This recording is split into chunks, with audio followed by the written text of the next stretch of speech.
Hello everyone, are you ready for chapter 7 of Charlotte's Web? If you didn't remember, the chapter title is Bad News. Let's find out what that's going to be. Wilbur liked Charlotte better and better each day. Her campaign against insects seemed sensible and useful. Hardly anybody around the farm had a good word to say for a fly. Flies spent their time pestering others. The cows hated them, the horses detested them, the sheep loathed them. Mr. and Mrs. Zuckerman were always complaining about them and putting up screens to stop them coming in the house.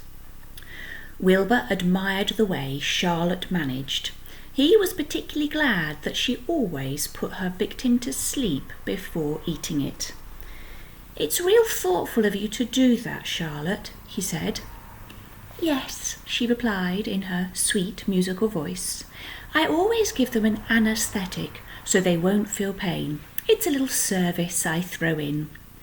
Now as the days grew by, Wilbur grew and grew. He ate 3 big meals a day. He spent long hours lying and dreaming on his side, half asleep. He enjoyed good health and he gained a lot of weight.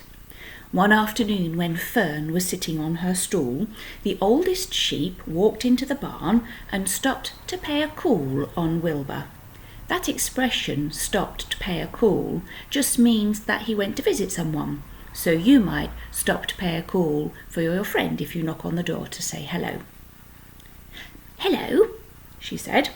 "Seems to me you're putting on weight." "Yes, I guess I am," said Wilbur. "At my age, it's a good idea to keep gaining." "Just the same, I don't envy you," said the old sheep. "You know why they're fattening you up, don't you?" "No," said Wilbur. "Well, I don't like to spread bad news," said the sheep, "but they're fattening you up because they're going to kill you. That's why." "They're going to do what?" screamed Wilbur. Fern grew rigid on her stool. Now that phrase is a really good example of show not fat tell. You need to think about what Fern is feeling at the moment. Why does the author use the phrase Fern grew rigid on her stool? Have a think about what the author is trying to show about her feelings. That's right, she's probably terrified and angry, all mixed up together. "Kill you," continued the old sheep. "Turn you into smoked bacon and ham. Almost all young pigs get killed by the farmer as soon as the real cold weather sets in. There's a regular conspiracy around here to kill you at Christmas time. Everyone is in on the plot, and that's what the word conspiracy means, when you plot to do harm to somebody. Lurvy's in on the plan, so Zuckerman, even John Arable." "Mr. Arable?" sobbed Wilbur. "Fern's father?" "Certainly. When a pig is about to be butchered, everybody helps. Now I'm an old sheep and I see the same thing, same old business, year after year. Arable arrives with his .22. That's a term that describes the kind of gun that Arable is going to use. Shoots the... "Stop!" screamed Wilbur. "I don't want to die. Save me. Somebody, save me." Fern was just about to jump up when a voice was heard. "Be quiet, Wilbur," said Charlotte, who had been listening to this conversation. "I can't be quiet," screamed Wilbur, racing up and down. "I don't want to be killed. I don't want to die." And with an illustration there, you can see his distress. And here's the wise old owl. That'll be the bad news that the chapter was named after. We continue with Wilbur. "I don't want to be killed. Is it true what old sheep says, Charlotte? Is it true they're going to kill me when the cold weather comes?" "Well," said the spider, plucking thoughtfully at her web, "the old sheep has been around this old barn a long time. She has seen many a spring pig come and go. If she says they plan to kill you, I'm sure it's true. It's also the dirtiest trick I ever heard of. What people don't think of. Wilbur burst into tears. I don't want to die, he moaned. I want to stay alive right here in my comfortable manure pile with all my friends. I want to breathe the beautiful air and lie in the beautiful sun. You're certainly making a beautiful noise, snapped the old sheep. I want to die, screamed Wilbur, and he threw himself to the ground. You shall not die, said Charlotte briskly. What? Really? Who's going to save me? I am, said Charlotte. How? Asked Wilbur. Well, that remains to be seen, but I'm going to save you, and I want you to quiet down immediately. You're carrying on in a childish way. Stop your crying. I can't stand hysterics. Hysterics is a word that just means getting really upset and crying. A bit like if you say someone's hysterical, they're having a bit of a tantrum. Chapter 8 is called A Talk at Home. One Sunday morning, Mr. and Mrs. Arable and Fern were sitting at breakfast in the kitchen. Avery, remember that's Fern's big brother, Avery had finished and was upstairs looking for his slingshot. Do you know what a slingshot is? It's another one of those American terms for something that you might have heard of, but we call it something different. I'll give you a clue. You would use it a bit like this. A stick to hold and something to draw back.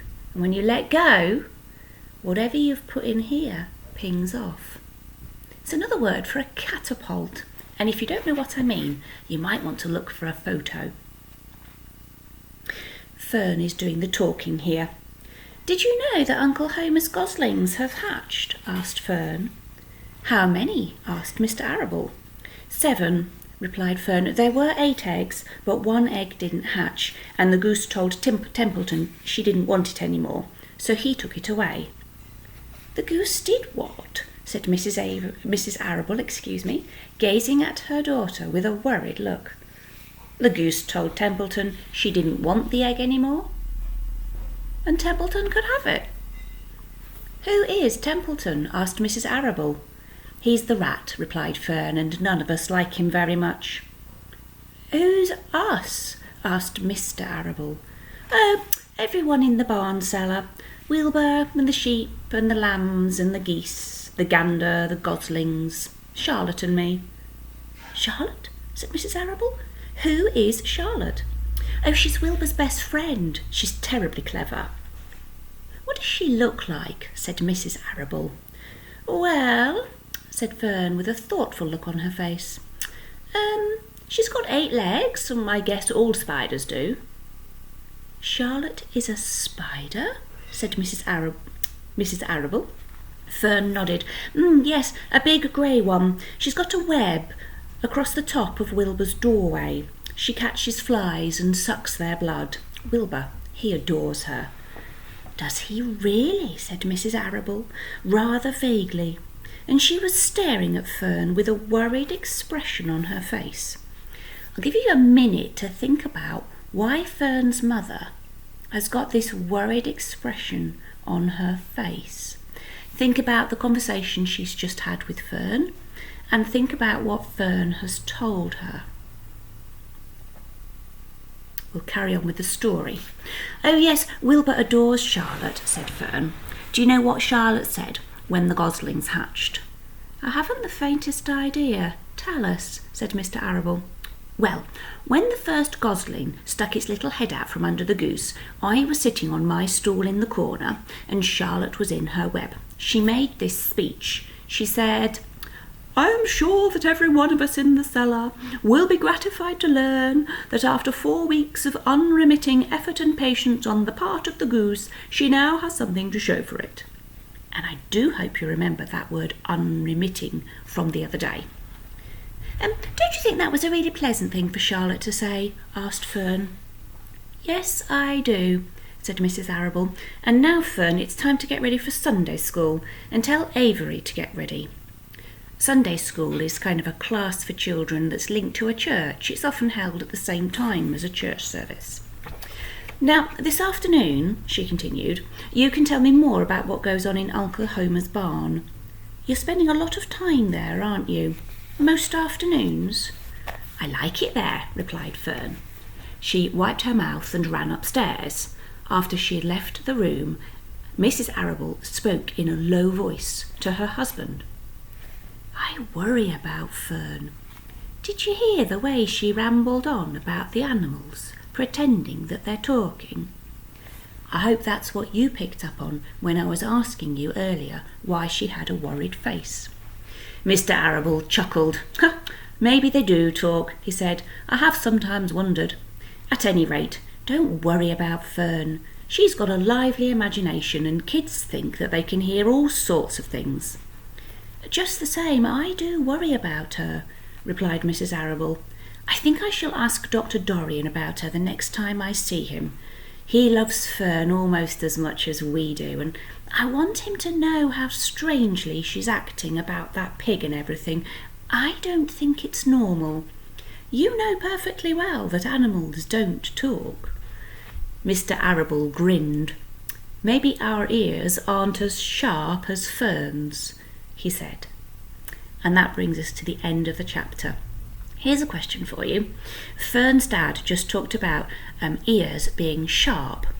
Do you think that means that the ear is a really sharp thing, or is the word sharp being used for a different meaning? And if so, what does it mean? You ever think about that one? And I'll see you again next time. Chapter 9 is called Wilbur's Boast. Until then, bye for now.